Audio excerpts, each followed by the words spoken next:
tanto jugando suelto como en competición. Tanto si se trata de un rápido 9 hoyos o de un gran 36. Tanto si juegas bajo presión o arrasando, siempre das lo mejor de ti. Nuevo Fuel de FootJoy. Talor Gooch is joining us at the 104th PGA Championship. Talor, you are playing in your third PGA Championship. Is it fair to call this a home game for you, would you think? Yeah, absolutely. I don't think I've ever driven to a major championship before, so I drove up here this morning. So if you can drive to a tournament, that's pretty much a home game in my opinion. Is it tough, if we were to ask you the question, how many times have you played Southern Hills in your lifetime? Would you know an answer? Roughly a dozen is what I keep telling people. The only time I've played it in tournament play was the USAM back in, I think, 2009 maybe. So that's the only tournament play I've had here, but a couple times in college, a couple times in junior golf, and a couple times since turning pro as well. So roughly a dozen. So advantage you going into the first round on Thursday, correct?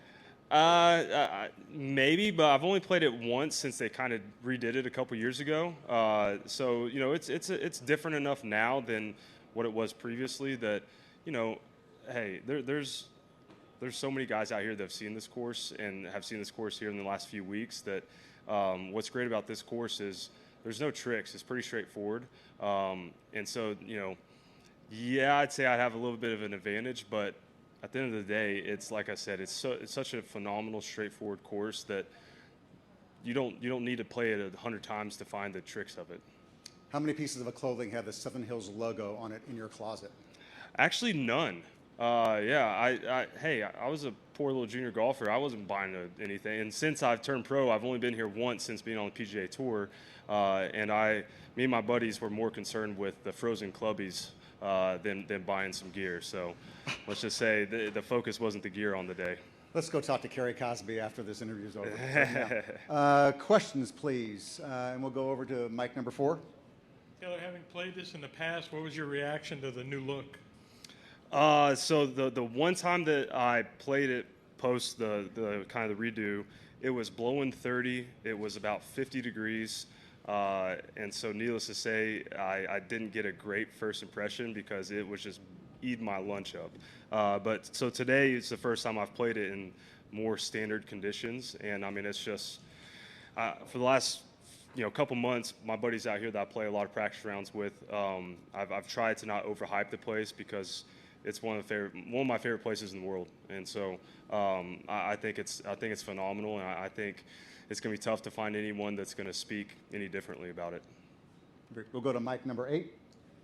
Taylor, I want to ask you, just as close as this is to Oklahoma State, how much orange do you think you'll see in the galleries this weekend, and how much fun is it to represent Oklahoma State here at Southern Hills? Yeah, you know, being an Oklahoman, I think most of us would agree Tulsa leans a little bit more toward Oklahoma State, and so it's always fun seeing the orange out. And just even today in the practice round, there was a lot of go pokes and a lot of orange, and it's awesome, man. It's what a kid from Oklahoma who went to Oklahoma State dreams about.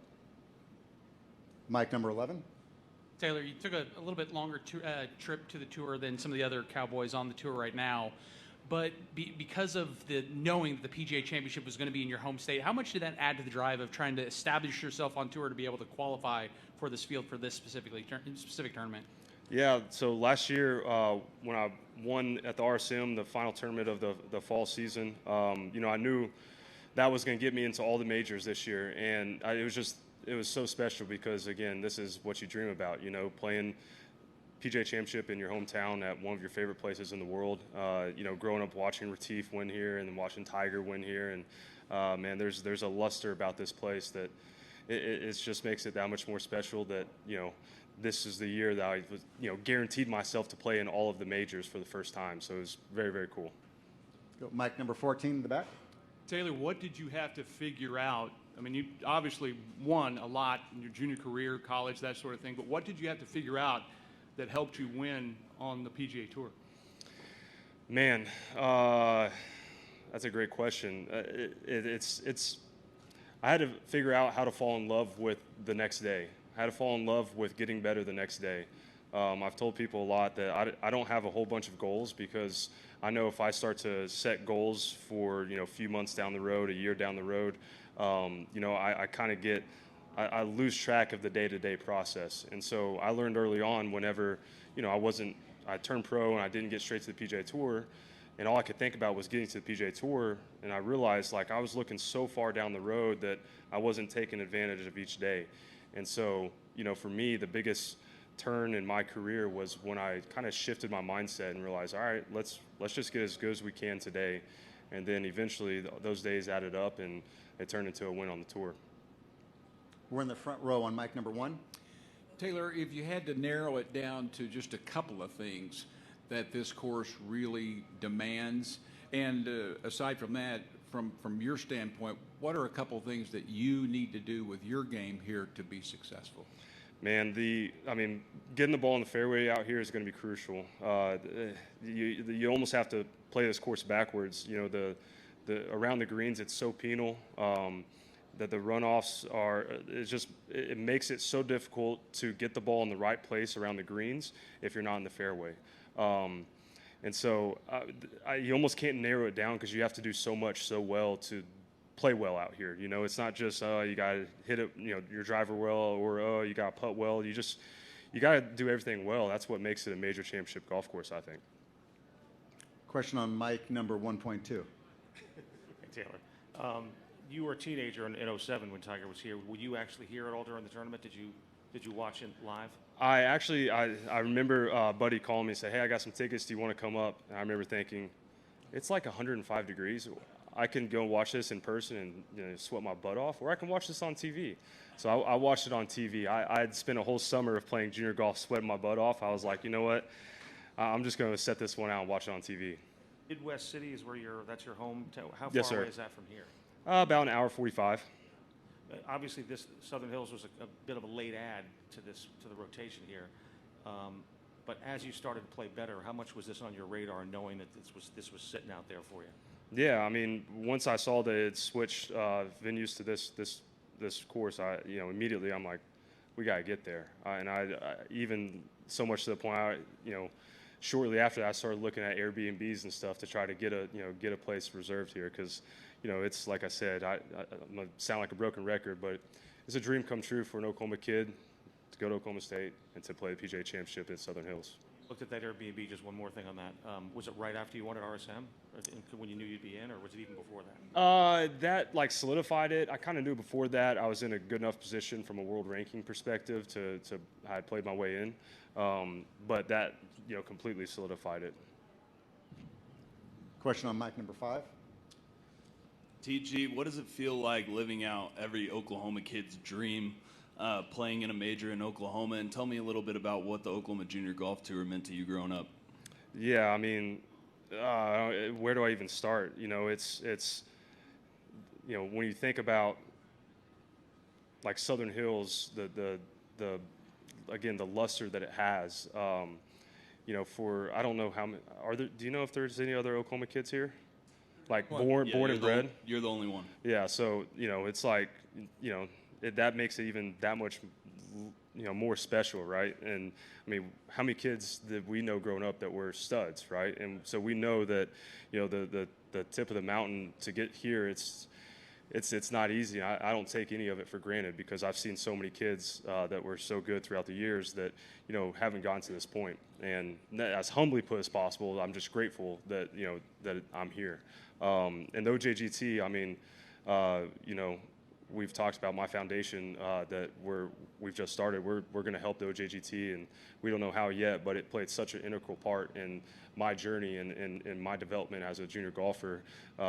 It's invaluable for my journey and what it's done for me. Malapino crew be out here this week. Oh yeah, they'll all be here. You'll probably see a big Malapino on some hats. Question on microphone number 12. You talked about watching it, 07 when Tiger won. So going from there, when you were a kid and playing in it with Tiger now, seeing all the kind of hoopla of him playing and what he's gone through, what goes through your mind about that? Oh, everyone knows when Tiger's in the field, is, again, a broken record, that there's just a different energy. I haven't gotten to play a whole bunch of events with him since being on tour, and so every time that he's in the same field, you just cherish it. You know, we all know what he's been through, and it just, you know, again, I'm just grateful to be in the same field as Tiger Woods, plain and simple. Mic number 8. Talor, does your dad ever talk to you about the time he spent in Tulsa playing for the Drillers? Oh yeah. In fact, I took a picture. I could be mistaken here, but I took a picture of my Callaway bag because it had the same blues and the same color scheme as what the Drillers' color scheme was. And so I took a picture and I said, I wonder if this is any coincidence here.